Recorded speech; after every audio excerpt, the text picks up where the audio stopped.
mais je vous dis qu'il y aura des crimes de sang. L'Europe est prête à cela. L'Occident est prêt aujourd'hui à commettre des crimes contre une frange de sa population. Je parle de crimes de sang. Les médias sont les complices des politiques les plus réactionnaires et les plus racistes.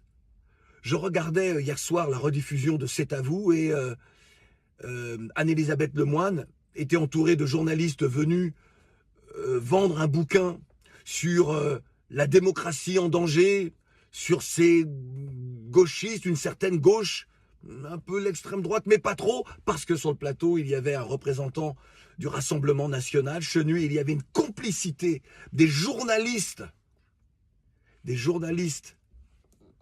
de France 5, de l'émission C'est à vous, moment sympathique, agréable, avec le représentant de l'extrême droite française. Et à chaque fois qu'il ouvrait la bouche, il parlait de l'immigration. À chaque fois, lorsque vous entendez des journalistes, des responsables politiques, des intellectuels parler de l'immigration comme d'un problème, en réalité, c'est leur racisme qu'ils expriment. Ils n'expriment que leur racisme, le rejet d'une frange de la population française. Lorsque vous avez des gens qui rejettent une frange de la population, à votre avis, à quoi cela conduit ?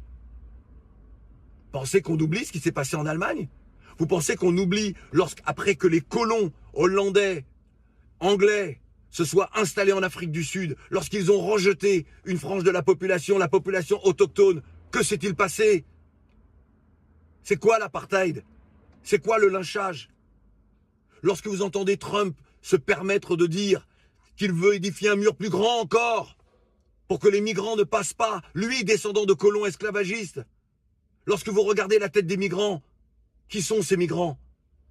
Ce sont les autochtones. Voilà ce qu'est l'Occident. Et l'Occident veut continuer à asseoir sa puissance, sa domination sur la tête, dans les têtes de tous les peuples du monde. Et si vous résistez, on vous massacre. Vous savez, les problématiques sociales aujourd'hui, nous sommes le 18 septembre, en France, le fait que des femmes et des hommes, par centaines de milliers, manifestent. Vous ne pouvez pas dissocier cela de ce qui est commis à Gaza. Parce que c'est une volonté politique d'un groupe de gens puissants qui décident de tuer là-bas et d'opprimer ici.